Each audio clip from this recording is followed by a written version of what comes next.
Urei est un cartoon dégoûtant qui aime faire semblant. Jusqu'à ce que son rêve de posséder des super-pouvoirs devienne réalité. Maintenant, en tant que seigneur surpuissant, Urei crée un harem rempli de méchants puissants. Tout commence avec Tomoya marchant vers le club de littérature, après avoir terminé ses cours pour la journée.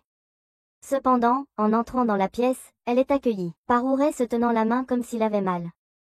Le garçon crie de douleur et dit à Tomoya de rester en arrière, car sa main de branleur semble hors de contrôle. Signe, Tomoya le dépasse, ignorant son existence, comme ton père ignore ton existence sans valeur. Attristée par la réaction de Tomoya, Urei se lève et lui dit, sarcastiquement qu'elle doit être vraiment amusante au fait. Alors que Urei qualifie Tomoya d'ennuyeuse par rapport aux autres membres. L'humeur de Tomoya passe à l'irritation.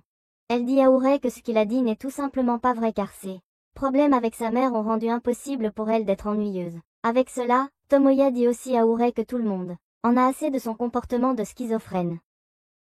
Incapable de supporter de tels faits, Urei dit à Tomoya qu'elle ment. Un sourire se forme sur les lèvres de Tomoya alors qu'elle défie Urei de prouver qu'elle a tort. Acceptant le défi, Urei se tient rapidement la main de douleur alors que Etoko entre. Voyant cela, Etoko s'inquiète et appelle le vétérinaire pour qu'il puisse faire quelque chose à propos de cette âne. Urei lui dit de mettre fin à l'appel, mais quand elle ne le fait pas, il prend le téléphone et assure le doc qu'il se sent déjà beaucoup mieux. Tomoya regarde Urei avec une expression de « je te l'avais dit » qui l'agace tellement, qu'il lui dit quelle est la raison pour laquelle les hommes ont des relations avec des poupées gonflables. Cependant, toujours déterminé à avoir raison, Urei décide d'améliorer son jeu. Alors, quand la porte s'ouvre une deuxième fois, Urei se lamente de douleur avec de la peinture rouge sur le visage. Mais quand il lève les yeux et voit Chic avec un regard surpris, Urei s'essuie rapidement la peinture et assure à Chic que tout va bien. Malheureusement, c'est trop tard car Chic regarde Urei avec des larmes aux yeux. Sayumu entre et réprimande rapidement Urei en lui demandant si son prénom est Mu et son nom de famille Lester. Après s'être calmé, Etoko offre du lait chocolaté à Chic et s'excuse de l'avoir terrorisé. Chic dit d'un air vide à tout le monde que son jeune esprit est déjà été détruite quand elle a vu l'historique de navigation de son père. Etoko détourne son attention vers Urei et lui demande s'il a été touché quand il était plus jeune et s'il doit avoir des scénarios fictifs pour échapper aux horreurs. Se sentant frustré, Urei dit aux filles qu'elles sont toutes ennuyeuses et que ce qu'il fait n'est pas une fiction mais une stimulation. Il précise qu'elles devraient toutes être prêtes quand leur moi intérieur se retournera contre elles. Soupirant, Tomoyo dit à Urei d'arrêter de sniffer de la coke, mais le garçon répliquant, lui demandant si elle peut être sûre de ne jamais obtenir de super pouvoir. Tomoyo déclare que son bon sens ne lui permet pas de poursuivre de tels scénarios stupides. En réponse, Urei lui demande si son bon sens peut expliquer les secrets de l'univers qui ont vu le jour à Unzago. Le voyant justifier ses actes, les filles réalisent que Urei est comme un drogué qui va jusqu'à faire de grands efforts pour justifier pourquoi fumer du crack sur le crack d'une pute est une expérience qui change la vie. Soudain, la paume de Urei commence à briller. Cependant, pensant que c'est l'un de ses tours de magie, les filles disent à Urei d'arrêter, mais il insiste sur le fait que ce n'est pas quelque chose qu'il fait. 6 mois plus tard, comme toujours, Tomoyo entre dans le club et trouve Urei serrant sa main, prêt à faire une performance encore une fois. Cependant, avant qu'il ne puisse le faire, Tomoyo l'arrête et dit à Urei de se calmer. Après s'être installée, Tomoyo déclare qu'elle n'arrive pas à croire qu'elles font désormais partie de l'autre monde.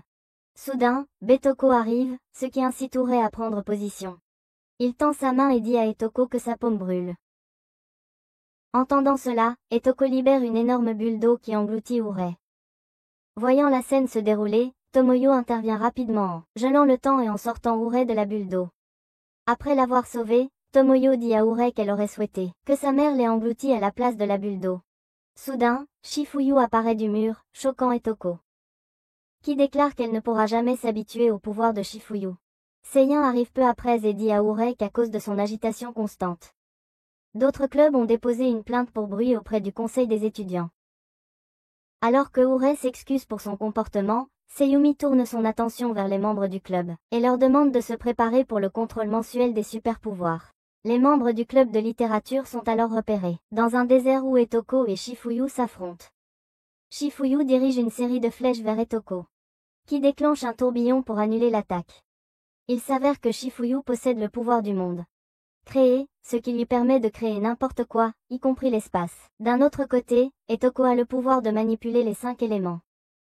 Alors que le combat entre Shifuyu et Etoko devient Intense, Sayumi ordonne à Tomoyo de faire ce qu'elle a à faire. D'un claquement de doigts, Tomoyo interrompt le combat en utilisant son pouvoir appelé horloge fermée, le pouvoir de manipulation du temps. Urei dit à la bande que puisque Tomoyo a montré ses pouvoirs, Sayumi devrait être la suivante. En entendant cela, Sayumi révèle que son pouvoir n'a pas beaucoup évolué. Sur ce, elle touche l'uniforme sale de Shifuyu et le transforme en un uniforme propre. Urei note que le pouvoir de Sayumi, la route d'origine, lui permet de restaurer tout ce qu'elle touche à son état d'origine, ce qui signifie qu'elle serait parfaite pour un gamer puant. Sayumi dit alors à la bande qu'il est temps de conclure, ce qui contrarie Urei qui déclare qu'il n'a jamais eu l'occasion de montrer ses pouvoirs. Comme toujours, tout le monde le rejette quand soudain, la présidente du conseil étudiant, Mihireid entre dans la salle du club. Les membres du club de littérature arrangent rapidement le club pour le ramener à son état d'origine, et demandent nerveusement à Mihireid pourquoi elle est ici. La presse révèle qu'elle est ici pour une inspection car d'autres clubs se sont plaints que le club de littérature semble être un décor pour le noir. Entendant cela, Urei sourit et dit à Mihireid qu'elle devrait cesser de faire semblant puisqu'il a découvert sa véritable identité. Alors qu'il continue à bavarder, Tomoyo assomme Urei et s'excuse auprès du président pour ses balivernes. À la surprise de tous, Mihireid demande à Urei comment il a réussi à découvrir son identité. Elle révèle également qu'elle les a espionnés depuis qu'elle a appris qu'ils avaient éveillé leur pouvoir comme elle, puisqu'Urei avait sans le savoir touché dans le mille. Il demande à Mihireid quel est son véritable objectif. Au lieu de lui répondre, Mihireid déclare qu'elle ne révélera son objectif que s'ils la battent en combat. Légèrement inquiète, les filles demandent à Urei si elles devraient battre Mihireid avec leur pouvoir. Cependant, Urei leur dit de rester en arrière et de le laisser s'occuper de la situation. Les filles essaient de s'y opposer, mais Urei leur dit de lui préparer un sandwich pendant qu'il s'occupe de l'ennemi. Il fait face à Mihireid et lui demande si elle sait pourquoi il porte un blazer tous les jours à l'école. Lorsque la fille répond sans expression que c'est parce que c'est dans le règlement, Urei déclare que le blazer est en réalité une contrainte qui pèse autant que sa mère. Alors qu'il lance son blazer à Botoko, elle remarque qu'il n'est pas si lourd.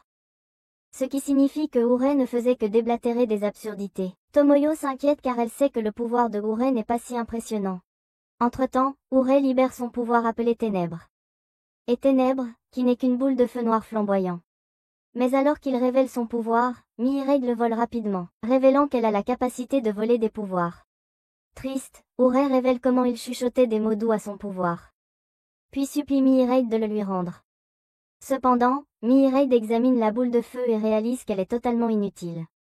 Les membres du club de littérature confirment que le pouvoir de Jirei est un véritable bullshit, ce qui envoie instantanément le garçon dans la dépression. Mihireid remet son attention sur les filles et leur demande de se battre contre elles. Tomoyo s'avance mais dit à Mihireid qu'elle ne montrera pas son pouvoir. Sur ce, elle dit à Mihireid que lorsqu'elle se battait contre Jirei, elle avait fortement exclamé à quel point il lui avait montré son pouvoir, ce qui signifie que pour activer son pouvoir, elle doit être témoin du moment où quelqu'un invoque son pouvoir.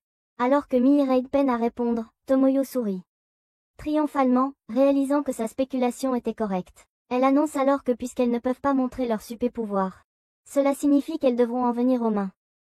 Sur ce, Sayumi s'avance et dit qu'elle se battra contre elle puisqu'elle est la présidente du club et qu'elle a aussi une ceinture noire.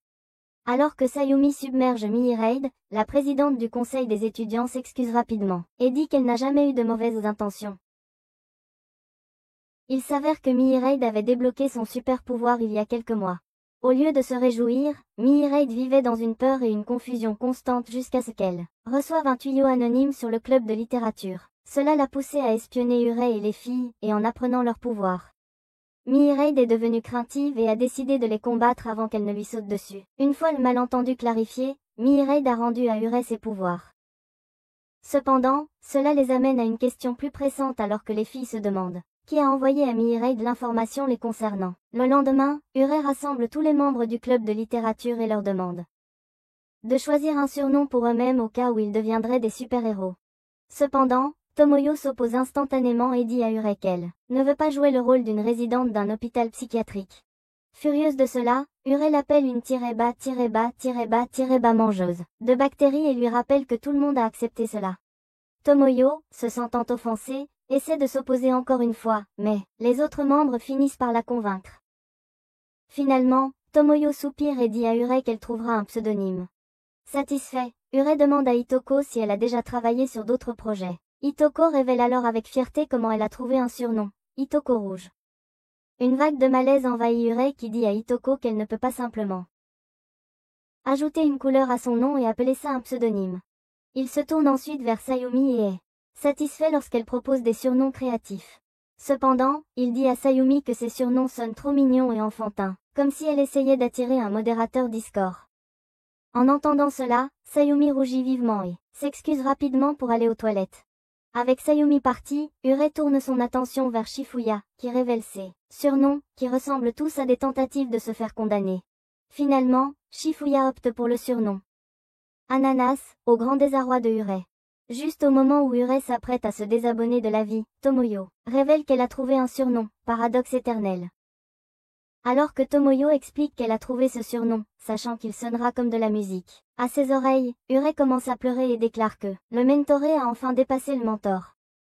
Malheureusement, cela ne semble pas être un compliment pour Tomoyo, qui panique en apprenant qu'elle a surpassé le fric de Rez. Tout à coup, Mirei entre dans la salle du club et déclare que leur club ressemble toujours à un tribunal de la famille. Sayumi sourit avec malice et dit à Mirei de révéler la véritable raison de sa visite. Et donc Mirei se tourne vers Jirei et déclare qu'elle est ici pour répondre à sa lettre d'amour. Sur ce, elle lui dit qu'elle va volontiers le laisser la glacer comme s'il s'agissait d'un donut de Dunkin' Donut. Surpris et abasourdi, Urei et le reste des membres demandent à Mirei ce qu'elle. Cela signifie que Mirei se répète, disant qu'elle aime Urei et aimerait sortir avec lui. Lorsqu'Urei et les autres rejoignent à nouveau le choc, Tomoyo demande à Mirei pourquoi elle confesserait ses sentiments à quelqu'un comme Jirei. Au lieu de répondre, Mirei lui demande si elle est aussi intéressée par Jirei. Malgré le fait qu'elle rougisse énormément, Tomoyo dit rapidement à Mirei qu'elle préférerait peindre sa maison avec un pinceau à ongles plutôt que de sortir avec Jirei. En entendant cela, Mirei dit à Tomoyo de ne pas se mêler si elle n'est pas intéressée par Jirei. Tomoyo court instantanément vers Urei et exige de savoir pourquoi Mirei raconte toutes ces absurdités. Alors que Jirei clame son innocence, Mirei révèle comment elle a trouvé sa lettre d'amour dans son casier. Malgré tout, Urei insiste sur le fait qu'il n'est loyal qu'à sa main droite, ce qui incite Mirei à révéler la lettre. Elle lit la lettre à haute voix, révélant comment Jirei prétendait être impressionnée par ses capacités et a décidé de lui donner le surnom d'amoureuse reconnaissante. Les membres du club de littérature comprennent ce qui se passe tandis que Jirei précise qu'il ne faisait que complimenter les pouvoirs de Mirei. Sayumi demande ensuite à Mirei comment elle en est venue à interpréter la lettre comme une déclaration d'amour. Mirei déclare fièrement que chaque ligne de la lettre exprime à quel point Jirei est follement amoureux d'elle. Pendant que la presse poursuit sa théorie du complot, Tomoyo demande à Urei pourquoi il a dû appeler Mirei « lover ». Urei révèle alors qu'il a utilisé le mot « lover » au figuré, car un amant vole généralement votre cœur. En entendant cela, Tomoyo demande à Jirei s'il a été possédé par le fantôme de Shakespeare. Mais le garçon déclare qu'il ne savait pas que sa lettre briserait l'esprit virginal de Mirei. Juste au moment où il essaie de dissiper le malentendu, Mirei appelle Urei chérie, ce qui déclenche ses problèmes avec sa mère et le rend muet face à Tomoyo. Entendant maintenant les cloches de mariage, il demande à quelqu'un d'intervenir. Heureusement, Shifuya dit à Mirei qu'elle ne peut pas lui voler son fichier PDF. En réponse, Mirei lui dit d'aller simplement sur Omegle et de trouver un nouveau, mais Shifuya insiste sur le fait qu'elle aime Urei le plus. Alors que Mirei essaie d'ignorer la petite troll, Tomoyo demande à Mirei de reconsidérer sa décision, sinon elle finira par être une mère célibataire. Maintenant en colère, Mirei confronte Tomoyo en lui demandant si elle est jalouse d'elle parce qu'elle a des seins plus gros. Elle dit aussi à Tomoyo qu'elle ne devrait pas être verte de jalousie, parce qu'elle n'aurait pas l'air bien en Grinch. Après avoir entendu tant d'insultes, Tomoyo active son pouvoir, mais avant qu'elle puisse. Lorsque la presse nuit à Mirei, elle lui vole instantanément son pouvoir. En voyant la scène se dérouler, Jirei demande à Mirei de rendre le pouvoir de Tomoyo. Et comme Mirei a l'amour dans la tête, elle obéit immédiatement. Le lendemain après les cours, Urei est visité par Mirei, qui s'accroche instantanément à son épaule. Alors qu'il continue de marcher, Mirei révèle à quel point il lui a manqué pendant qu'Urei écoute silencieusement. Mirei lui disant qu'elle brûlerait toute sa famille juste pour qu'il puisse avoir un dîner aux chandelles. En arrivant au club de littérature, Mirei avertit Jirei que s'il la trompe, elle lui coupera les bijoux de famille et les lui fera manger. Sur ce, Mirei s'en va, laissant Urei complètement désorienté. Se tournant sur le côté, Urei trouve toutes les filles du club de littérature qui guettent derrière la porte. Cependant, dès qu'il entre, elles font toutes semblant de ne pas le remarquer. Surpris par leur comportement, Urei leur demande si leurs règles se sont arrêtées. Frustré, Tomoyo déclare qu'elle a littéralement vomi, après l'avoir vu flirter avec Mirai dans le couloir. Urei dit alors à Tomoyo, d'un air détaché, que Mirai lui a littéralement dit qu'elle ferait une soupe avec ses fabricants de bébés s'il la trompait. Après avoir réalisé que Tomoyo est une cause perdue, Urei tourne son attention vers Etoko, qui lui dit qu'elle l'ignore. En entendant cela, Urei déclare qu'il ne lui parlera tout simplement pas. De cette façon, elle ne pourra pas l'ignorer. Stupéfaite par cela, Etoko demande à Urei comment elle devrait l'ignorer. Mais le garçon l'appelle une imbécile et l'envoie sur son chemin. Après avoir traité avec Etoko, Urei s'approche de Shifuyu, qui utilise sa marionnette pour communiquer. Elle dit à Urei qu'elle est fâchée contre lui, et il ne devrait pas la traiter comme un enfant. Donc, pour prouver qu'elle est toujours une enfant, Urei lui vole sa marionnette, ce qui la fait pleurer. Frustré par cela, Shifuyu se plaint à Etoko, qui lui conseille d'ignorer Urei. Ensuite, Urei salue Sayumi, mais au lieu d'un chaleureux bonjour, Sayumi lui dit de se débrouiller avec Max. Surpris par le comportement froid de tout le monde, Urei essaie de comprendre leurs problèmes. Finalement, Sayumi révèle que tout le monde déteste qu'il ait maintenant une petite amie. Urei dit alors aux filles qu'il va régler ce problème et va parler à Mirai. Il s'incline devant elle et déclare que toute cette lettre n'était rien d'autre qu'un gros malentendu. En entendant la clarification, les jambes de Mirai commencent à trembler. Elle dit à Urei que ce n'est pas de sa faute si elle a mal compris, tout en lui assurant qu'elle n'est pas si blessée. Bien sûr, c'est un gros mensonge et le journal de Mirai. On va entendre tout un tas de choses sur le fait que tous les hommes sont des cochons. Alors que Mirai s'enfuit, Tomoyo arrive et essaie de remonter le moral de Urei en lui disant que ce n'est pas entièrement de sa faute, mais Urei déclare qu'un homme ne devrait rendre une femme humide que de son vagin. Voulant détourner son attention, Tomoyo demande à Urei pourquoi il était si obstiné à choisir des surnoms. Urei révèle alors qu'il voulait qu'ils se sentent tous unis. Il explique aussi qu'il a choisi lui-même un nom pour Mirai parce qu'elle a beaucoup de choses à gérer seule et il voulait qu'elle sache qu'ils sont tous là pour elle. Ce soir-là, Urei reçoit un email de Mirai, le remerciant pour le surnom. Le lendemain, la professeure de Urei, Satomi, l'appelle dans son bureau et lui demande s'il sait pourquoi il est là. Sans hésiter, Urei répond que c'est parce qu'elle a besoin qu'on nettoie ses pics. Mais à sa déception, Satomi sort son examen. Elle explique qu'il a utilisé des kanji difficiles, rendant son travail déjà fastidieux encore plus pénible. Pour justifier ses actes, Urei déclare qu'utiliser des kanji professionnels sonne simplement plus chic. Comprenant qu'elle ne peut en aucun cas compromettre la carrière scolaire de Urei, Satomi soupire et dit qu'elle va faire une sieste avant de devenir une ado emo. Avec son professeur inconscient, Urei se tourne et trouve son camarade de classe, Sagami. Il lui demande pourquoi il est ici et le garçon révèle qu'il est ici pour récupérer sa petite amie. Sur ce, Sagami demande à Satomi de lui rendre sa petite amie. Satomi utilise son pied pour passer le téléphone à Sagami, et lui dit de ne plus jouer à des jeux en classe. Cependant, avec les pieds de Satomi juste devant son visage, Sagami lui dit qu'il ferait des crimes de guerre juste pour une photo de son gros orteil. Alors que Satomi le regarde avec dégoût, Urei demande à Sagami des nouvelles de sa vie amoureuse, puisqu'il sortait avec une première année. Sagami l'informe alors qu'il a déjà rompu avec elle, mais se corrige ensuite, lui-même, expliquant qu'elle a rompu avec lui-même si c'était elle qui avait confessé. En entendant cela, Urei remarque que la fille a probablement rompu avec lui après avoir découvert qu'il aime les animes avec des lolas. Alors que les deux garçons ont une dispute animée, Satomi commente qu'ils ont l'air d'un couple. Cela dérange à la fois Sagami et Urei, qui s'exclament que ils se détestent comme une femme libérale déteste les bébés. Lorsque les garçons continuent de se disputer, Satomi en a assez et les met dehors. Maintenant assis près des escaliers, les garçons parlent brièvement avant de se séparer. Sentant une présence derrière lui, Urei se retourne et trouve Sayumi avec une expression satisfaite sur le visage. Elle révèle qu'elle observait son interaction avec Sagami, afin de pouvoir plus tard les imaginer ensemble dans une position compromettante. Urei la supplie de ne pas le déshonorer, mais Sayumi change de sujet et dit qu'il est temps d'aller au club. Elle annonce aussi que c'est la journée de loisirs du club de littérature. Arrivés à la salle du club, Urei et Tomoyo sont vus engagés dans une partie de tennis acharnée. Au moment où Tomoyo marque un point gagnant, la balle rebondit sur le filet et frappe le visage de Tomoyo, la faisant tomber sur ses fesses. Grâce à sa chute, Urei assiste à un spectacle de première classe dans la chambre des secrets de Tomoyo. Cela pousse Urei à déclarer que les plans de dos avec elle sonneront comme le 11 septembre. Après avoir retrouvé son équilibre, Tomoyo déclare qu'elle est surprise de voir Hitoko jouer si bien contre Sayumi. Sur ce sujet, Urei révèle qu'Hitoko attrapait des IST comme des Pokémon. Donc attraper une balle de tennis n'est rien pour elle. Perplexe face à cette information, Tomoyo fait remarquer à quel point Hitoko a l'air d'une fille si gentille pourtant. Le sujet change sur le fait que grâce à Shifuya, elles peuvent jouer au tennis, puisqu'elle est celle qui a créé le terrain et l'équipement. Soudain, Hitoko et Sayumi arrivent pour informer les deux perdants qu'il est temps de changer. Alors que Ure fait face à Hitoko, il sourit et lui dit qu'il ne lui fera pas de cadeau juste parce qu'elle est une lapine des neiges.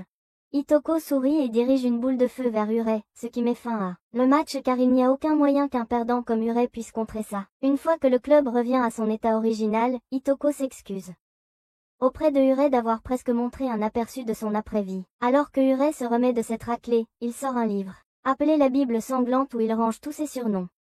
Lorsqu'il montre fièrement son livre, Tomoyo lui dit qu'il a mal orthographié « Bible », ce qui provoque l'hilarité générale face à son illettrisme.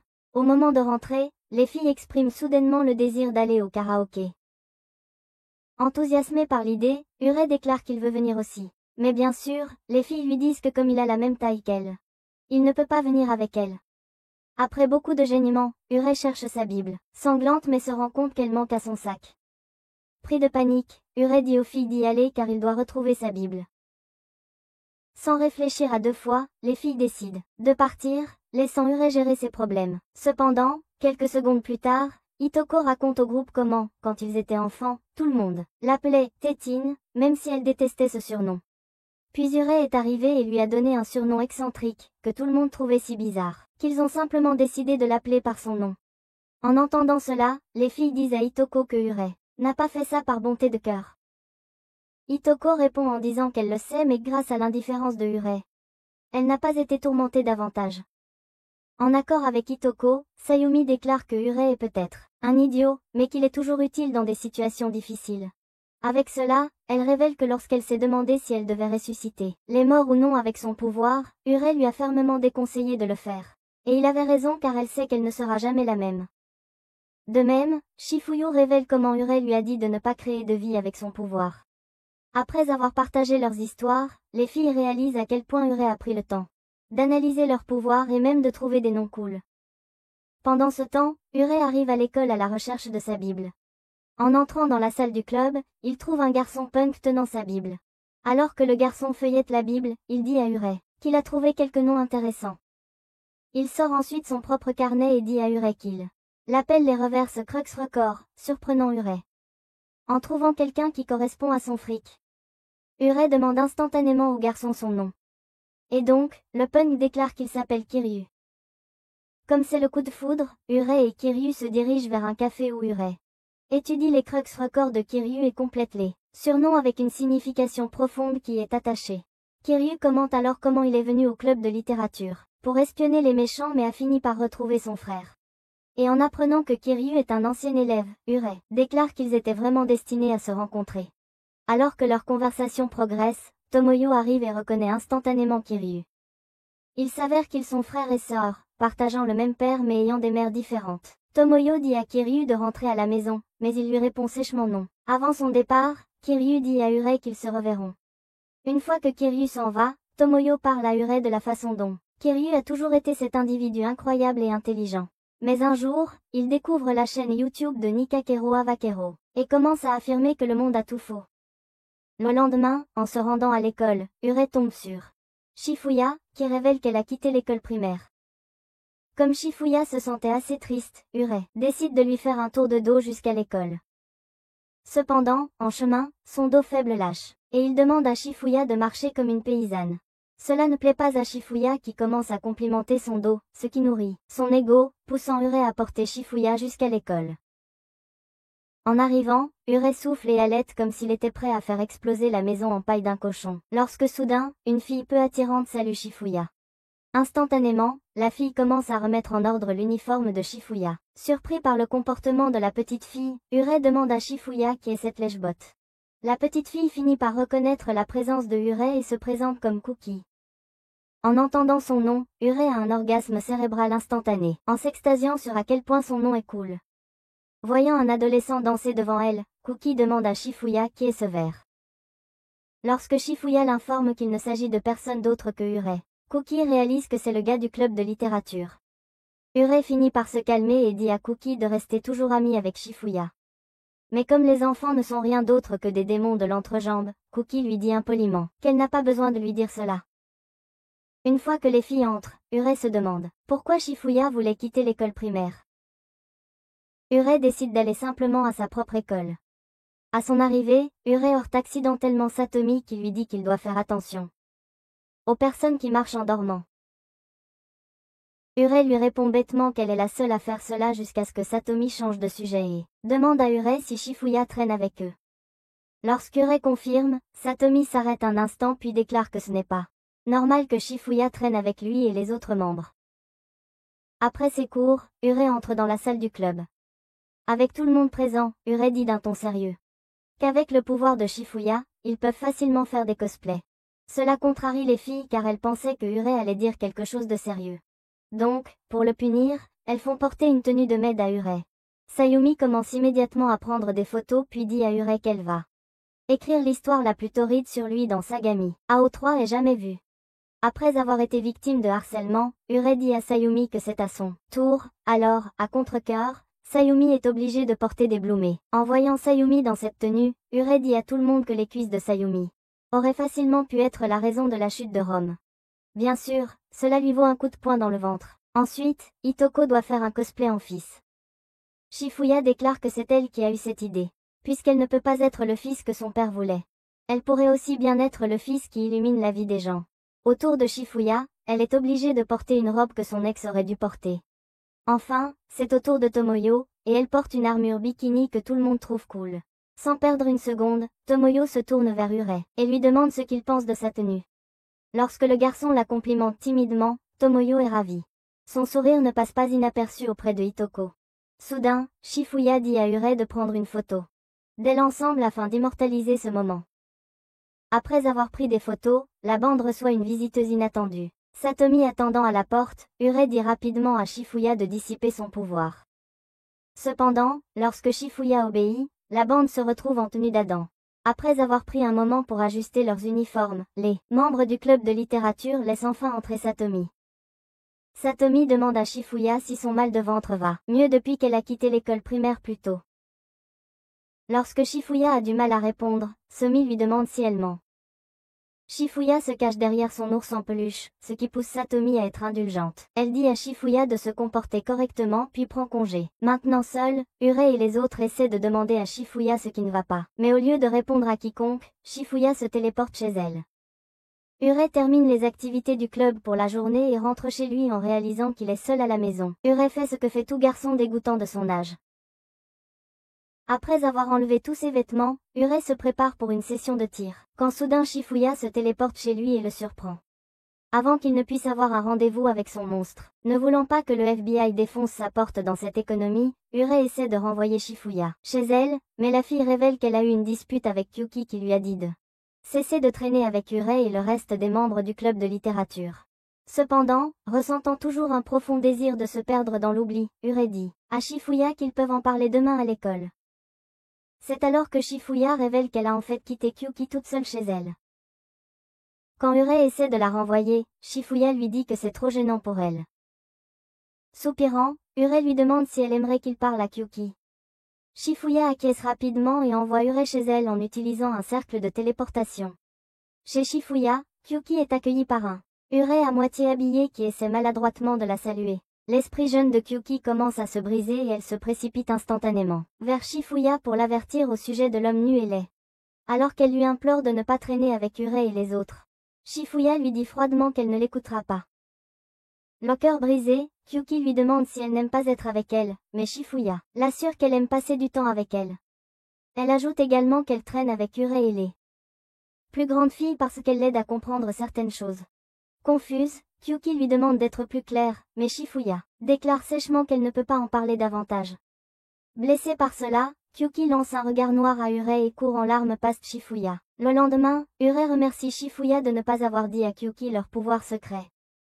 Shifuya déclare que c'était la promesse qu'elles avaient toutes faite, puis révèle comment Kyuki ne s'est pas comportée comme une flagorneuse autour d'elle, ce qui signifie qu'elle devait en gros tout faire elle-même. Voir Shifuya si triste et perdue sans Kyuki, Urey l'assure qu'il va tout arranger. Plus tard dans la journée, Ure rend visite à Kyuki qui s'apprête à sortir un spray au poivre quand Ure lui assure qu'elle n'est pas attirée par les enfants moches. Entre-temps, Shifuya arrive au club de littérature où Atoko répare son nounours et lui assure qu'elle se réconciliera avec Kyuki, puisqu'elle était assez proche pour se battre en premier lieu. De retour chez Kyuki, Ure essaie de lui parler en disant à Kyuki que même les amis peuvent avoir des secrets, mais Kyuki déclare fermement qu'elle déteste comment Shifuya lui ment. En réalisant qu'il n'y a pas moyen de raisonner ce débile, Ure soupire et dit Kyuki qu'il va juste lui révéler leur secret, mais avant ça, elle doit promettre de garder le secret. Une fois que Kyuki passe à l'acte, Ure déclare fièrement qu'il est un menteur et Shifuya traîne avec lui pour qu'il ne laisse pas sortir ses sombres fantasmes dans le monde. Au début, Kyuki est choquée et dégoûtée, mais elle s'habitue ensuite à l'information.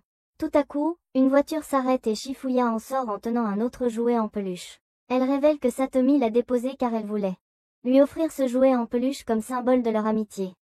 Sur ce, Shifuya déclare aussi qu'elle apprécie elle et les membres du club de littérature. Alors que Kyuki entend la révélation sincère de Shifuyu, elle commence à pleurer. Kyuki s'excuse auprès de Shifuyu et révèle qu'elle avait peur d'être remplacée. Satomi remercie ensuite Ure de s'occuper de Shifuyu, mais il émet un geste pour dire que c'était aussi leur responsabilité. Cela lui rappelle le moment où Satomi est apparue pour la première fois dans Shifuyu. Elle l'a présentée comme l'enfant de sa sœur et lui a dit de veiller sur elle. Depuis lors, Shifuyu est devenue une partie intégrante du club de littérature. Le lendemain, Ure demande à Shifuyu pourquoi elle essayait de quitter l'école primaire. Shifuyu révèle alors qu'elle a vu Euphoria et qu'elle voulait vivre sa vie d'adolescente. Elle les informe également qu'elle sautait en réalité des cours pour étudier à l'école afin qu'elle puisse sauter des classes. Le lendemain à l'école, Ure arrive en portant une guitare. Lorsque les membres du club de littérature le voient entrer avec une guitare, ils décident de l'ignorer. Ure essaie d'attirer leur attention en parlant de son désir de jouer de la guitare et de l'utiliser pour exprimer ses sentiments, mais même là, Sayumi et Tomoyo l'ignorent activement. Soudain, Hitoko remarque l'existence abominable de Ure et lui demande à propos de la guitare. Ayant atteint son objectif, Ure demande s'ils ont enfin remarqué la guitare. À ce sujet, Tomoyo lui dit qu'ils essayaient en fait de l'ignorer depuis. Il ne voulait pas l'entendre parler de quelque chose de nouveau. Ure traite Tomoyo de naïve et lui dit qu'il pourrait très bien porter une arme.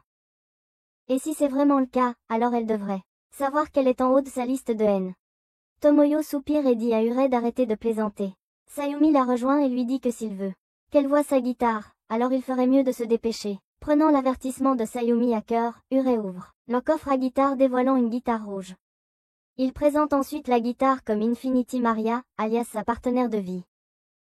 Avec émerveillement, Hitoko demande à Ure s'il est sur le point de former un groupe emo avec sa guitare punk. Avant qu'il ne puisse répondre, Shifuyu se téléporte et exige instantanément d'avoir la guitare. Cependant, Ure lui dit avec hésitation qu'il ne peut pas lui donner Maria puisqu'elle est l'amour de sa vie.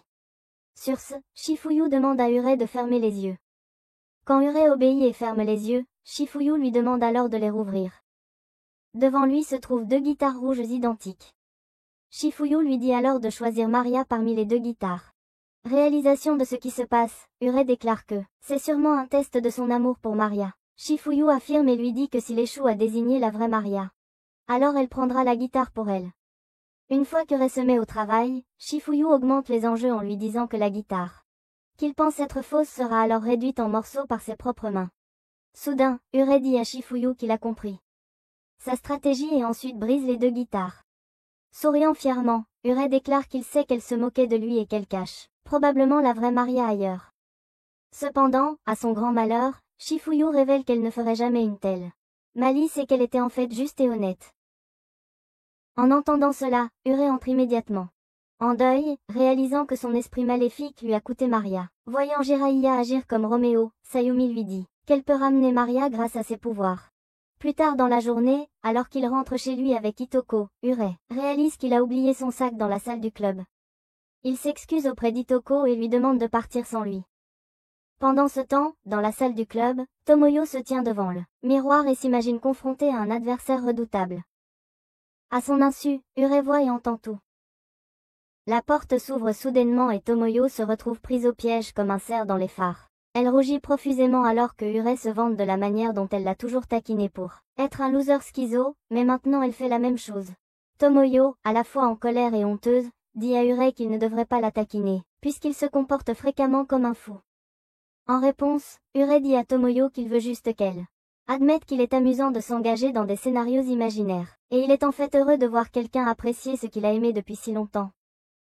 Cependant, toujours en colère, Tomoyo dit à Urei qu'elle va le trouver jusqu'à la mort. Cela pousse Urei à taquiner encore plus Tomoyo alors qu'il dit qu'il ne voudrait pas mourir par les mains d'un monstre. Tomoyo lui demande pourquoi il est même ici. Urei lui dit qu'il est venu chercher son sac et quand il s'apprête à le prendre, il remarque l'ordinateur portable de Tomoyo. Tomoyo ferme son ordinateur portable instantanément et s'apprête ensuite à étrangler Urei. Cependant, quand elle se rappelle que la nourriture en prison est dégueulasse, Tomoyo lâche enfin le coup de Urei.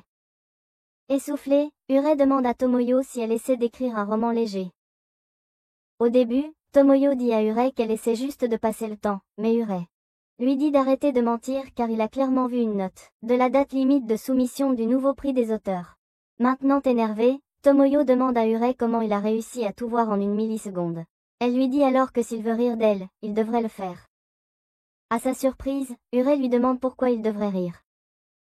Tomoyo révèle hésitamment comment les personnes qui écrivent des light novels sont considérées comme étranges, mais Urei hausse les épaules et lui dit qu'il n'y a rien d'embarrassant à écrire un light novel. Tomoyo réalise alors qu'elle parle à Urei, qui est l'incarnation de la bizarrerie. Se sentant plutôt à l'aise, Tomoyo révèle qu'elle n'est pas sûre de vouloir devenir écrivain professionnel ou non, mais pour l'instant, elle aime juste écrire des histoires. Alors qu'elle trouve un regard de compréhension sur le visage de Urei, elle lui demande s'il la soutiendrait. À son grand désarroi, Urei déclare qu'il ne peut pas le faire. Pas quand elle est incertaine et hésitante quant à ses objectifs. Réaliser ce que le garçon veut dire, Tomoyo sourit mais lui demande ensuite comment il réussit à avoir l'air d'un chat de 6 pieds lors des moments sérieux. Urei lui dit qu'il est toujours cool et puis demande à Tomoyo ses premières soumissions. Tomoyo déclare hésitante qu'elle a échoué 2 fois au premier tour. Elle révèle aussi avec tristesse que même si elle a ce pouvoir incroyable, elle continue. Elle est nulle en tant qu'écrivain et ses relations familiales sont toujours pourries. En entendant Tomoyo, Urei libère son côté sombre, en parle avec enthousiasme et dit à Tomoyo que c'est bien de profiter de ses pouvoirs sans compliquer les choses. À l'insu de Tomoyo et Urei, Hitoko attend tristement que Urei se montre. Et quand il ne vient pas, elle finit par rentrer seule chez elle. Le lendemain, pendant l'un de ses cours, Tomoyo est appelée à l'ordre pour avoir utilisé son téléphone. Juste à la fin du cours, Urei trouve Tomoyo occupé avec son téléphone. Avant qu'il puisse lui dire de ne pas gâcher sa jeunesse dans une relation en ligne, Tomoyo crie d'excitation et s'enfuit. Urei la suit et apprend alors que Tomoyo a réussi à passer le premier tour de son concours d'écriture. Heureuse d'apprendre cela, Urei dit à Tomoyo que cela appelle à une célébration et lui demande ce qu'elle aimerait manger. Tomoyo déclare timidement qu'elle veut essayer ce dessert, qui n'est servi que dans un seul restaurant à midi. Comprenant la situation, Urei lui dit qu'elles iront le week-end. Quand elle essaie d'inviter les autres membres, Urei lui rappelle qu'elle essaie de garder son concours d'écriture secret, donc elles doivent y aller seules. Être seule avec Urei met Tomoyo en panique alors que elle se demande ce qu'elle devrait porter. Au milieu du tumulte, Tomoyo prend un moment pour respirer et se demande quelle tenue Urei portera. Un frisson la parcourt en imaginant qu'il porte l'un de ces costumes étranges. Se retrouvant à paniquer de nouveau, Tomoyo se rassure en se disant que Urei est juste un garçon qui ne remet probablement pas la lunette des toilettes. Le week-end, Tomoyo attend Urei, la tête tourbillonnant de pensées concernant sa tenue. À ce moment-là, Urei arrive avec une tenue dégoulinante et coupe le souffle à Tomoyo pendant une seconde. Voyant son regard fixé sur lui, Urei demande s'il y a quelque chose qui ne va pas avec sa tenue. Tomoyo lui assure alors qu'il a l'air normal. Riant légèrement, Urei révèle qu'il est interdit d'acheter ses propres vêtements. Donc cette tenue a été choisie par sa grande sœur. En arrivant au restaurant, Urei parcourt le menu et déclare qu'il devrait prendre le set de gâteaux, qui est exclusif au couple. Timide au début, Tomoyo finit par accepter. Quelques heures plus tard, Urei dit à Tomoyo qu'il s'est beaucoup amusé à la librairie. Il révèle qu'il y va généralement seul ou avec Hitoko, qui n'a pas vraiment de connaissances sur les mangas et les light novels. Tomoyo dit aussi qu'elle y va généralement seule, puisque son addiction aux light novels est un secret. À la fin de la journée, Tomoyo essaie de demander à Urei s'il voudrait revisiter la librairie, mais finit par renoncer. Alors qu'Hitoko attend quelqu'un, elle aperçoit Urei dans la foule. Ses yeux pétillent instantanément en voyant Urei, jusqu'à ce qu'elle le voie avec Tomoyo. Dans la salle du club, Urei, déguisé en roi démon, s'adresse à son armée loyale qui est composé des membres du club de littérature. Il leur dit qu'il n'est plus le roi démon, mais Urey, le héros renaissant qui sauvera l'humanité. Son armée tente de s'opposer en lui rappelant comment les humains ont persécuté les démons. Mais Urey n'en a cure et leur dit que s'ils s'opposent, ils doivent le faire avec leurs épées. Et ainsi, un par un, Urey les bat tous. Après avoir joué au jeu, Urey demande aux filles comment elles ont pu créer quelque chose d'aussi génial avec leur cerveau féminin. Tomoyo et les filles le pressent de continuer à regarder et lorsqu'Urey accepte, il trouve un message « Joyeux anniversaire » à l'écran. Les filles lui souhaitent ensuite un joyeux anniversaire, révélant qu'elles ont eu cette idée incroyable pour ce cadeau. En entendant cela, Urey commence à pleurer de joie. Il y a 10 mois, Sayumi réunit tout le monde et déclare qu'elle a pensé à dissoudre les pouvoirs de chacun en utilisant son pouvoir. Quand elle demande s'il y a des objections, Urey lève la main et dit qu'il est contre. Dans le présent, Urey apprend que Sayumi est tombée malade après avoir travaillé si dur sur le jeu. Itoko suggère une visite plus importante mais change ensuite d'avis et dit que venir ensemble en groupe pourrait être problématique pour Sayumi et c'est pourquoi une seule personne devrait y aller. Et comme elle est tombée malade en créant un jeu pour Urey, le groupe vote pour qu'il y aille. En arrivant, Urey apprend que Sayumi vit dans un manoir. Cela lui donne l'idée que s'il réussit à séduire Sayumi, il pourra être un gamer sans emploi. Après avoir sonné à la porte, Urey est accueilli par Sayumi qui révèle qu'elle se sent déjà bien. Au cours de la conversation, Urey dit à Sayumi qu'elle est mignonne dans ses pois et ses lunettes, lui donnant l'air de cracher sur son visage et de l'appeler un chien sans valeur. En entendant cela, Sayumi rougit profondément lorsque soudain la porte s'ouvre brusquement, révélant la petite sœur de Sayumi, Maya. En voyant Urey, Maya demande à sa sœur si elles sont en train de lui faire des nièces et des neveux. Sayumi réprimande instantanément sa sœur et présente des excuses à Urey. Cependant, désireuse de faire avancer le projet de sa sœur avec Urey, Maya essaie de lui montrer l'annuaire de Sayumi, ce qui lui vaut une bonne réprimande. Une fois que Maya s'en va, Urey lui dit qu'elle n'est pas comme elle. Sayumi confirme cela en révélant à quel point sa petite sœur est sauvage par rapport à elle. Et si sa grand-mère était vivante, alors Maya aurait été un cas différent. Intrigué par cette grand-mère démoniaque, Urey lui demande plus sur sa grand-mère. Sayumi révèle alors que la vieille femme lui faisait souvent des reproches quand elle grandissait. Alors qu'Urey apprend comment sa grand-mère lui disait de devenir une femme convenable, il dit à Sayumi que sa grand-mère serait vraiment fière qu'elle devienne une bonne femme à une époque où les femmes vendent des photos de leur étoile de mer pour 2 $. Sayumi sourit alors que Urey feuillette son annuaire. En remarquant que Sayumi était présidente du conseil des élèves, Urey lui demande pourquoi elle n'a pas candidaté à la présidence et le sourire de Sayumi disparaît et elle dit à Urey de partir. Urey essaie de lui demander s'il l'a offensée mais Sayumi affirme qu'elle est juste fatiguée. Retour dans le passé, Sayumi et Urey décident de se battre puisque leurs opinions s'opposent. Si Urey gagne, alors Sayumi les laissera garder leur pouvoir. Immédiatement, Urey prend de la vitesse. Dans le présent, les membres du club de littérature constatent à nouveau l'absence de Sayumi. Tomoe révèle que Sayumi était présente au collège aujourd'hui, ce qui l'incite à interroger Urey sur le bien-être de Sayumi hier. Au moment où Urey s'apprête à révéler toute l'histoire aux filles, son téléphone sonne. Après être sorti de la pièce, Urey décroche et est salué par Maya qui lui révèle qu'il a laissé tomber sa carte d'identité. Après avoir demandé à Maya de la remettre à Sayumi, Urey lui demande si quelque chose est arrivé à sa sœur lorsqu'elle était présidente du conseil des élèves au collège. Et Maya révèle ainsi comment Sayumi était la présidente parfaite, ce qui l'a rendue impopulaire auprès des autres membres du conseil. Finalement, Sayumi s'est fixé pour objectif de former un conseil des élèves parfait quand elle sera grande. Après avoir appris cela, Urey se dirige pour discuter avec Mirai. Il révèle tout ce qui s'est passé puis lui demande si elle a une idée. Mirai suppose que Sayumi n'a probablement pas candidaté à la présidence parce qu'elle voulait avoir une relation plus proche avec les membres du club de littérature car ils ont tous des super pouvoirs. Urey lui demande quand avaient lieu les élections. Quand Mirai l'informe de la date, Urey réalise qu'il a eu son combat avec Sayumi juste au moment où les élections pour le conseil des étudiants se déroulaient. À ce moment-là, Urey en arrive à la conclusion que Sayumi ne pouvait pas suivre ses rêves à cause de lui. Sans perdre un instant, Urey court chez Sayumi pour avoir une conversation avec elle. En la rencontrant, Urey s'excuse immédiatement auprès d'elle d'avoir écrasé ses rêves. Elle précise rapidement qu'elle n'est pas fâchée. La raison pour laquelle elle l'a renvoyée chez lui, c'est qu'elle avait sommeil et qu'elle ne pouvait pas participer aux activités du club parce qu'elle devait acheter de nouvelles lentilles de contact. Cependant, malgré qu'il sache tout, Ure s'excuse auprès d'elle puisque c'était à cause de lui qu'elle n'a pas pu devenir présidente du conseil des étudiants. Sayumi sourit et lui assure qu'elle est reconnaissante pour tout ce qui s'est passé. Revenant au passé, juste au moment où Sayumi utilise sa route d'origine pour effacer les pouvoirs de Ure, elle réalise qu'elle est incapable de le faire. Étonnée par cela, elle demande à Ure s'il avait toujours su. Ure confirme, ce qui amène Sayumi à lui demander pourquoi il ne l'a pas dit plus tôt. Ure révèle alors qu'il espérait qu'elle pourrait effacer leur pouvoir, car tout le monde se sentirait mieux en sachant qu'il pouvait revenir à la normalité quand il le voulait. En entendant cela, Sayumi admet qu'elle a peur de ses pouvoirs et trouve souvent elle-même avec des questions comme ce qui se passerait si leur pouvoir devenait incontrôlable, ou si l'un d'eux devenait aussi fou qu'un fan de Taylor Swift. Comprenant les inquiétudes de Sayumi, Ure lui assure qu'ils peuvent faire beaucoup de choses amusantes avec leurs pouvoirs, et si quelque chose devait arriver, alors il éveillerait ses pouvoirs pour arrêter les leurs.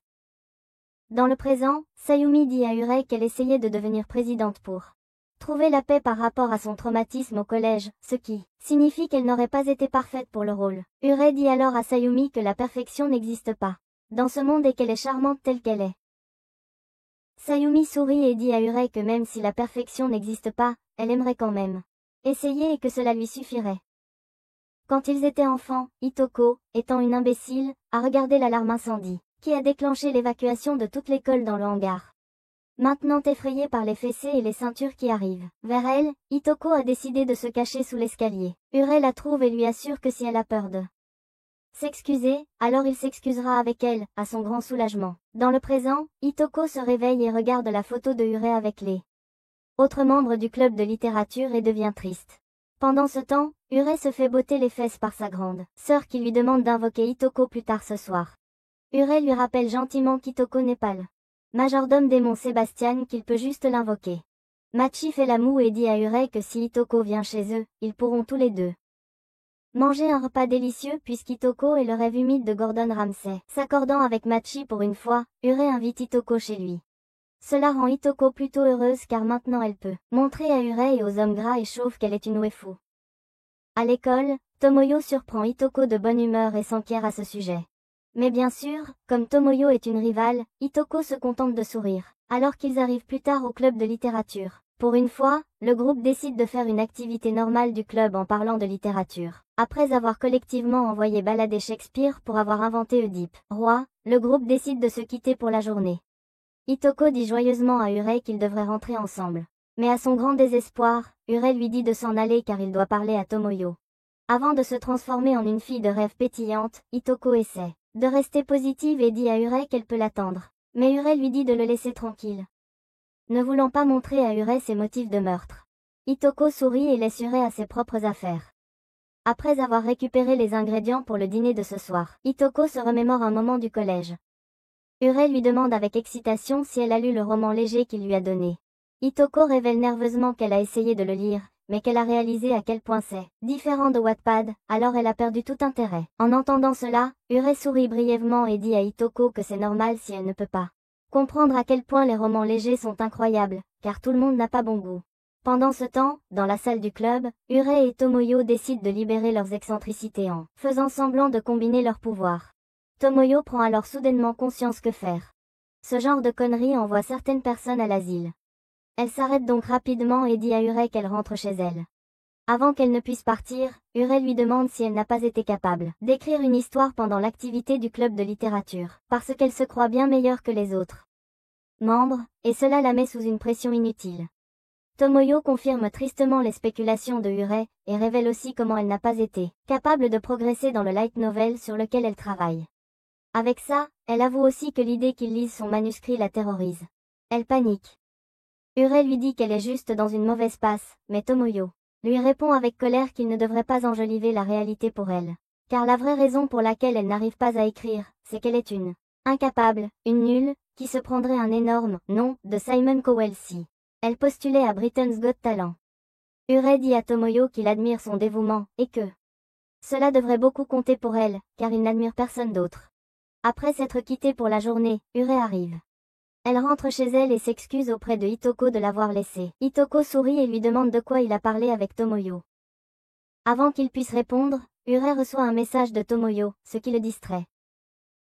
Quand Hitoko réalise que c'est Tomoyo, elle essaie de demander à Ure de quoi il parle, mais le garçon la renvoie avec des réponses vagues. Finalement, Hitoko en a assez écrit après Ure en disant qu'elle ne semble pas pouvoir le comprendre. Elle continue de crier après lui en disant que 90% du temps, il a l'air d'être sous des champignons puissants, ce qui le fait balbutier des absurdités. À la fin, Hitoko admet en larmes à Ure qu'à chaque fois qu'il parle, son cerveau fait brrr. Une fois que Hitoko s'enfuit, Ure, surpris par son éclat, se met à sa poursuite. En essayant de la trouver, Ure croise Sagami qui lui demande s'il essaie de trouver Hitoko qu'il a vu courir en pantoufles et en tablier. Quand Ure confirme, Sagami rit et dit que il semble qu'Hitoko en ait enfin assez de lui. Surpris par ce commentaire, Ure lui demande de préciser, et Sagami explique comment Hitoko avait toujours l'air d'être une étrangère quand elle sortait avec lui. Ure intervient et dit qu'Hitoko ne se sent pas stressée, mais Sagami le coupe et lui rappelle qu'Hitoko est aussi humaine et qu'elle a enfin craqué. Après avoir frappé Ure avec des faits froids et durs, Sagami prend congé. Alors qu'Ure traite tout cela, il appelle Tomoyo pour lui demander si Hitoko est chez elle. Quand elle lui dit qu'elle n'est pas là, Ure met abruptement fin à l'appel après lui avoir expliqué comment Hitoko a disparu. Continuant sa recherche, Ure tombe accidentellement dans un trou où il réalise que c'est la première fois qu'il n'est pas avec Hitoko. Pendant ce temps, Hitoko se retrouve dans une partie inconnue de la ville où les regrets commencent à la rattraper. Soudain, une voix s'adresse à elle et quand elle se retourne, Hitoko trouve Kiryu. D'autre part, Ure est accueilli par Sayumi et Tomoyo, qui essaie de lui demander pourquoi il a l'air d'avoir perdu son chien de compagnie, Steve. Ure révèle qu'il a forcé Hitoko inconsciemment à s'accorder avec les choses qu'il aime. En entendant cela, Tomoyo gifle Ure pour le ramener à la réalité. Elle lui dit qu'il n'y a pas moyen qu'Hitoko ait feint ses sourires. Entre-temps, Kiryu essaie de réconforter Hitoko en lui disant que ce qu'elle ressent, c'est de la culpabilité de ne pas comprendre son ami d'enfance. Avec cela, il précise également qu'Ure souffre d'une condition rare où il cherche à être compris et mal compris en même temps. Cette condition s'appelle Shunibyu et Ure est un Chuni qui veut être différent et pas comme les gens qui l'entourent. Une fois que Hitoko comprend tout, Kiryu soudainement démêle ses pouvoirs et met Hitoko dans un sommeil. Avec Hitoko inconsciente, un groupe de personnes au look suspect rejoint Kiryu. Dans une salle de bowling, Kiryu fait face à un Yukawa maigre de Jujutsu Kaisen et lui dit qu'il ne l'attaquera pas en dehors du cercle qu'il a dessiné. Sensing l'arrogance de Kiryu, le garçon nommé Yukawa s'énerve et lui dit qu'il mettra fin à sa folie. Mais même dans un autre anime, Yukawa finit par prendre son coup. Avant que Kiryu ne puisse aspirer Yukawa dans l'oubli, Yukawa dit qu'il a menti en disant qu'il ne sortait pas du cercle. Sur ce sujet, Kiryu lui dit qu'il ne devrait jamais faire confiance à son ennemi. À Outfist, Yukawa essaie d'utiliser ses pouvoirs contre lui. Kiryu invoque son pouvoir, Abysse ciblé, et envoie Yukawa vers Uranus.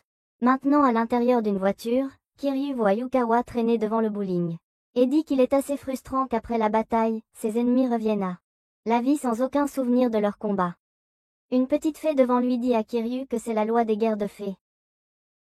La fille assise à côté, Hitomi, demande à la fée nommée Lishio pourquoi ils doivent obliger les humains à se battre entre eux en premier lieu. Kiryu répond pour Lishio et dit à Hitomi que Lishio est une version maléfique de Clochette, car elle et les autres fées ont donné ses pouvoirs surnaturels aux humains pour qu'ils puissent se faire combattre entre eux, pendant qu'elle parie sur celui qu'elle pense gagner. Puisque tout ce que Kiryu a dit est la vérité, Lishio passe à un autre sujet, en informant Kiryu et Hitomi que Yukawa n'était pas enregistré dans les dossiers. Cela pousse Kiryu à demander à Lishio pourquoi, s'il donne des pouvoirs à des inconnus. Au lieu de lui répondre, Lishio déclare qu'il y a une raison pour laquelle elle a convoqué lui et tout son groupe. Alors que le groupe de Kiryu se regroupe dans leur repère, Lydia commence la réunion en expliquant son objectif, qui est essentiellement d'éliminer F. Cependant, elle explique que ce ne sera pas facile, puisque F a une carte maîtresse avec des pouvoirs suprêmes. Elle développe davantage comment F et son groupe appellent ce système de carte maîtresse. Puisqu'il n'y a pas assez d'informations sur le système, sauf qu'il est à la hauteur de Dieu lui-même, un membre du cercle de Kiryu, et qui dit à tout le monde qu'elle peut utiliser son pouvoir, le ciblage, pour découvrir les pouvoirs du système. Un autre membre, Fantasia, s'interroge bruyamment sur ce que F vise à accomplir en utilisant un pion si puissant. Yanagi, un autre membre, répond en spéculant que peut-être que F veut abolir définitivement la guerre des fées. En accord avec Yanagi, Lishio déclare qu'il y a beaucoup de fées qui n'ont pas une haute opinion de la guerre des fées. Yanagi demande alors à Lichio si la gestion de la guerre des fées n'a pas pris de mesures sérieuses contre F. Lichio déclare que le dilemme F est rempli de mangeurs de curry, qui ne peuvent tout simplement pas se décider. Elle se tourne ensuite vers Kiryu et lui demande de trouver une solution puisqu'il est le patron. Cependant, au lieu d'obéir à la fée, Kiryu dit à Lichio que si elle veut éliminer F, alors elle devrait être honnête et directe à ce sujet. Réalisant que son gaslighting a échoué, Lythia dit à Kiryu qu'elle prie pour qu'il attrape un œil rose à cause du paix d'une prostituée. Au lieu de s'offenser, Kiryu dit à Lichio qu'il n'a pas de problème à écraser F, mais qu'il n'aime pas le fait qu'elle essaie de le manipuler. Avec cela, Kiryu s'exerce à être un père en sortant par la porte. Plus tard, Hitomi s'inquiète pour Kiryu lorsque Lythia surprend elle et lui demande pourquoi elle aime un edgelord comme lui. Sans attendre de réponse, la fée révèle que le FWM a tiré une conclusion sur F. Hitomi lui rappelle que Kiryu ne l'aidera pas, ce qui pousse Lythia à admettre qu'elle a fait une erreur. La fée révèle ensuite comment le comité de FWM veut proposer une trêve, mais du coup, elle piège F avec une attaque secrète. Bien qu'elle sache que Kiryu n'aidera pas Lichio, Hitomi dit à la fée qu'elle et le reste du groupe feront tout ce qui est en leur pouvoir pour écraser F. Après que Rinda a prêté serment avec le reste du groupe, Hitomi s'infiltre dans leur plan coup. Il trouve System qui les accueille avec un sourire glaçant. Quand Aki essaie de déchiffrer son pouvoir, elle commence à trembler de peur et dit à Hitomi qu'ils ne peuvent pas battre System. System se jette sur Hitomi avec l'intention de l'envoyer là où iraient les fans de Boku no Pico. Mais avant qu'elle ne puisse le faire, Kiryu fait une entrée fracassante et sauve la demoiselle en détresse. Kiryu dit ensuite à System que les personnes qu'elle attaque sont ses amis. Surprise, Hitomi lui demande pourquoi il est en bon terme avec l'ennemi. Et donc, Kiryu révèle qu'il s'est déjà lié d'amitié avec System et lui a fait offrir des bonbons, et maintenant avec son aide. Ils vont écraser chaque dernier membre de F plusieurs semaines plus tard. Hitomi réprimande Kiryu pour avoir mis des lentilles de couleur. Car il ressemble maintenant à Ken Kaneki s'il écoutait Panic! At the Disco. Soupirant, Kiryu déclare qu'il aurait dû inclure un guérisseur dans leur bande. Il se souvient alors de Urei dans sa bande et dit à Hitomi comment le garçon vierge a un guérisseur dans son équipe. Surprise par cela, Hitomi rappelle à Kiryu qu'il était contre l'inclusion de Urei et de sa bande dans cette guerre. Kiryu dit qu'il a besoin d'un guérisseur pour soigner ses yeux, donc, ils devront enlever le guérisseur du groupe de Urei. Et donc, dans le présent, Kiryu et sa bande entourent une Hitoko inconsciente et réalisent qu'ils se sont trompés de personne. Pendant ce temps, dans la salle du club de littérature, Sayumi rassemble tout le monde, et annonce qu'elle a débloqué un nouveau stade de son pouvoir. Sans entrer dans les détails, elle appelle Hitoko, qui disparaît du repère de Kiryu et arrive dans la salle de club. Après avoir repris conscience, Hitoko s'excuse auprès de Urei qui s'excuse en retour. Tomoyo observe cette interaction et admet rapidement qu'elle essaie de devenir auteur d'un roman léger, et c'est pourquoi elle et Urei traînaient ensemble. Une fois les malentendus résolus, Urei lève la main et révèle comment il a également éveillé le prochain stade de son pouvoir sombre et obscur. Après quelques jours, Tomoyo remet à Urei un manuscrit de son roman. Elle lui dit qu'elle ne pense pas avoir un bon travail et veut son avis honnête à ce sujet. Comme toujours, Urei lui assure qu'il sera honnête avec elle, ce qui lui fait sourire. Tomoyo lui dit qu'elle est contente que sa mère l'ait abandonné quand il était bébé et qu'il soit devenu un chunny. En entendant cela, Urei lui dit en plaisantant qu'elle ne devrait pas se moquer de la personne qui allait l'aider. Cela pousse immédiatement Tomoyo à demander son pardon, ce qui surprend Urei qui lui dit qu'il plaisantait comme d'habitude. Tomoyo précise alors que toute blague mise à part, elle le trouve incroyable. En entendant cela, Urei révèle qu'à un moment donné, il a envisagé la thérapie au collège, mais ensuite, il a rencontré cette étrange fille aux cheveux blancs qui lui a fait changer d'avis. Juste au moment où Tomoyo entend cela, elle rougit et s'enfuit, laissant Urei complètement confus. Plus tard dans la journée, Urei parle encore de quelque chose de bizarre, ce qui lui vaut une réprimande de Sayumi qui lui dit de se calmer, puisqu'ils se sont tous rassemblés pour étudier ensemble. Urei dit alors en plaisantant à Sayumi qu'il devrait peut-être libérer ses nouveaux pouvoirs pour retrouver un peu de détermination. L'atmosphère devient soudain grave alors que les filles le regardent sévèrement. Dis-lui de ne jamais utiliser ses pouvoirs éveillés à nouveau. Urei leur dit nerveusement qu'il ne utilisera pas ses pouvoirs et commence ensuite à étudier avec les autres. Après un moment, il demande à Shifuyu ses notes et elle révèle qu'elle a eu un 0. Stupéfait par cela, Urei lui dit d'arrêter d'utiliser le shak pour étudier sinon elle finira par frotter les toilettes dans un restaurant Taco Bell. Shifuyu l'informe alors comment elle a eu un 100 au test précédent, et comment son esprit fonctionne selon son humeur. Au cours de la conversation, tout le monde apprend comment Urei réussit en fait très bien à l'école. Cela déprime instantanément Tomoyo qui déclare qu'elle savait que Hitoko était intelligente. Mais maintenant elle ne peut plus continuer à vivre en sachant que Ure est meilleure qu'elle. Comme Tomoyo prend la nouvelle assez mal, Hitoko l'invite à étudier plus tard. Et donc les filles arrivent dans un café où elles étudient toutes les deux puis jasent sur Ure. Au cours de la conversation, Hitoko remarque à quel point Tomoyo et Ure se ressemblent beaucoup. Cela la contrarie et elle finit par s'excuser. Quelques jours plus tard, Ure s'exclame avec joie qu'une fois qu'ils auront fini de nettoyer la salle du club, ils pourront enfin profiter de leurs vacances d'été. En sortant les poubelles avec Shifuyu, Ure note qu'elle est contrariée d'avoir des vacances d'été, alors il fait promettre à Shifuyu qu'elles traîneront à la piscine plus tard. Le lendemain, Kyuki remarque que Shifuyu n'est pas comme d'habitude, et lui demande si quelque chose la dérange. Shifuyu dit alors à son amie que chaque fois qu'elle pense à Ure, sa poitrine s'emballe. Pendant ce temps, dans les toilettes des filles, Sayumi s'apprête à prendre ses lunettes, quand Sagami apparaît de nulle part et lui dit que si elle prend les lunettes, elle sera pour toujours la deuxième héroïne qui ne réussit pas à séduire le garçon. Déconcerté par sa présence, Sayumi demande à Sagami ce qu'il fait dans les toilettes des filles. Sagami répond avec un sourire qu'il est le lecteur d'omission qui veut qu'elle finisse avec Ure, puisqu'il sait déjà qu'elle l'aime. Avec cela, Sagami offre à Sayumi une chance de devenir la protagoniste principale. Au club de littérature, Hitoko confronte Tomoyo en lui demandant si elle aime quelqu'un. Lorsque Tomoyo dit nerveusement qu'elle n'aime que son appareil heureux féminin, Hitoko déclare qu'elle est follement amoureuse de Ure. Stupéfaite par cette confession soudaine, Tomoyo lui demande pourquoi elle lui dit cela. Hitoko admet alors qu'elle veut que Ure la choisisse. En attendant, Ure, ignorant tout des méchants et des lolis qui se précipitent vers lui, parle tout seul comme le fou qu'il est. Dans sa chambre, Tomoyo découvre qu'elle n'a pas gagné le concours d'écriture. Cela la contrarie tellement qu'elle commence à agresser son pauvre oreiller corporel. Après avoir repris ses esprits, elle réalise qu'elle doit dire à Ure qu'elle a échoué, ce qui l'agace encore plus. Le lendemain, Shifuya et Kyuki attendent devant la piscine publique en maillot de bain. Kyuki demande alors à Shifuya si elle a fait ses devoirs. Au lieu de lui répondre, Shifuya dit à Kyuki qu'elle la déteste puisqu'elle n'a aucun bon sens. Surprise par son comportement, Kyuki lui demande ce qu'elle veut dire et Shifuya déclare que c'est du bon sens de ne pas se soucier des devoirs pendant les vacances d'été, quand soudain Ure arrive et salue les enfants. Kyuki répond au salut par un regard noir, tandis que Shifuya sourit timidement en voyant son premier amour. Ne voulant pas que sa seule amie se fasse voler par un homme tuiva, Kyuki élabore un plan pour faire détester Ure à Shifuya. Pour son premier plan, Kyuki décide de montrer à Shifuya comment Ure n'est pas un chat pourvoyeur qui lui achètera de la nourriture. À son grand désarroi, Ure arrive avec de la nourriture qu'un Américain seul peut manger en une seule fois. Lorsque son premier plan échoue, Kyuki a recours à un autre plan, qui montrera à Shifuya que Ure n'est qu'un faible.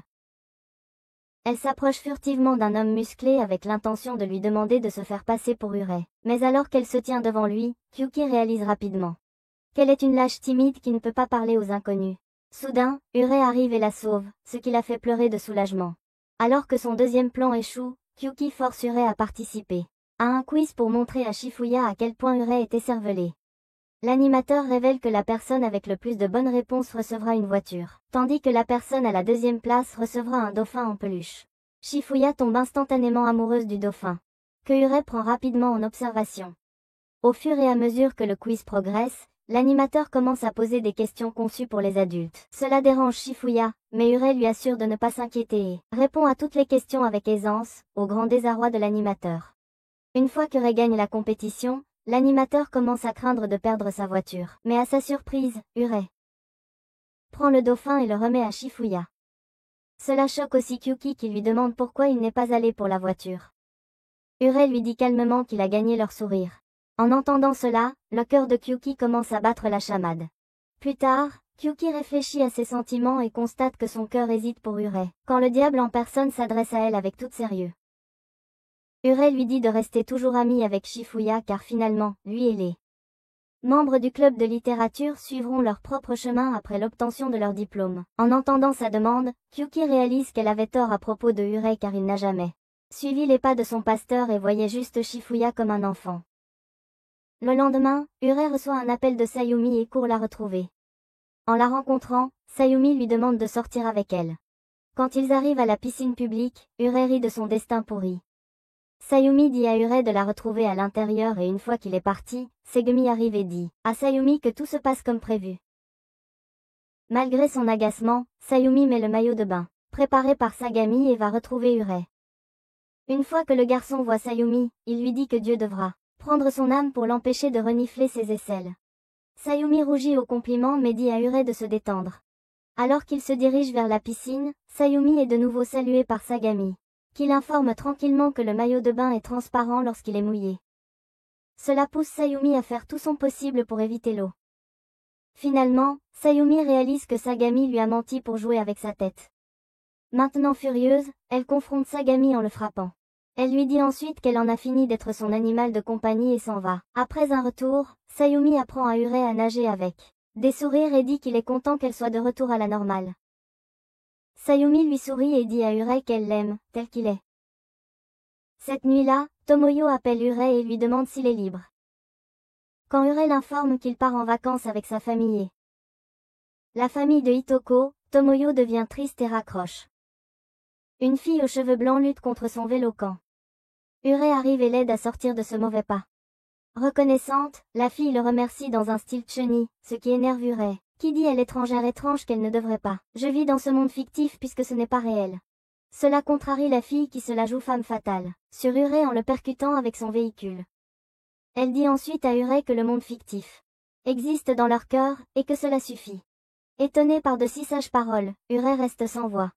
La fille arrive chez elle et enlève sa perruque, révélant ses cheveux roux. Se souvenant du passé et de sa première interaction avec Urei, Tomoyo devient assez triste et décide de rester au lit. Pendant ce temps, Hitoko s'habille d'une nouvelle maillot de bain et va retrouver Urei à la plage. En le rencontrant, elle agit selon les conseils mentionnés dans le magazine pour adolescents. De retour chez elle, Tomoyo se rend à la piscine publique pour changer d'ambiance. Cependant, en arrivant, elle réalise que sa vie est aussi misérable que celle d'un homme dont la taille est inférieure à 6 pieds. De retour à la plage, Hitoko demande à Urei de lui mettre de la crème solaire, mais finit par lui faire mal dans le processus. Lorsque ce plan échoue, Hitoko voit un couple où la fille fait jouer son petit ami en le faisant courir après elle. Déterminée à séduire Urei, Hitoko lui demande de la poursuivre. À contre-cœur, Urei fait ce qu'on lui dit et après beaucoup de courses, ils s'arrêtent tous les deux pour reprendre leur souffle. Ne sachant pas quoi faire, Hitoko maintient Urei et s'apprête à avouer quand soudain elle devient étourdie et tombe. Plus tard dans la nuit, Hitoko, se sentant beaucoup mieux, demande à Urei si leur lien changera une fois qu'ils iront à l'université. Urei déclare alors qu'elle n'est pas juste une amie, car être avec elle l'a vraiment sauvée du désespoir. Après avoir dit cela, Urei dit à Hitoko qu'elle est spéciale. Et c'est pourquoi ils resteront toujours proches l'un de l'autre. Satisfaite, Hitoko crie joyeusement le nom de Urei dans la nuit. Après être revenu de vacances, Urei invite Tomoyo au festival de feux d'artifice. La voyant en yukata, Urei la complimente, ce qui la fait rougir. Après être allé dans un endroit plus isolé, Urei demande à Tomoyo si quelque chose la préoccupe. À contre-cœur, Tomoyo révèle qu'elle a échoué au concours d'écriture. Quand Urei lui offre des mots de réconfort, Tomoyo l'étreint et soudain, les feux d'artifice éclatent. En se remémorant tous ses souvenirs avec Urei, Tomoyo réalise qu'elle est effectivement amoureuse du bizarre. Le lendemain, les membres du club de littérature se réunissent autour de l'annonce de Mirei. Quand la présidente arrive, elle crie que sa main brûle, ce qui pousse Hitoko à libérer une bulle d'eau. Cependant, instantanément, Mirei vole son pouvoir et dirige une boule de feu vers Hitoko. Avant que Mirei ne puisse faire du mal à Hitoko, Shifuya crée un mur, mais celui-ci se fait voler son pouvoir par Mirei. Tomoyo se cache derrière Urei et utilise son pouvoir pour arrêter le temps, puis transfère ses amis en sécurité. Maintenant à distance avec Mirei, Tomoyo révèle à la bande qu'elle a pu tous les sauver grâce à Jurei. Sur cette note, Jurei déclare qu'après son combat avec Mirei, il voulait être préparé pour la prochaine fois que quelque chose comme ça se produit. Après être allé dans un club de karaoké, Sayumi remarque que bien que la personne ressemble exactement à Mirei, sa personnalité était entièrement différente.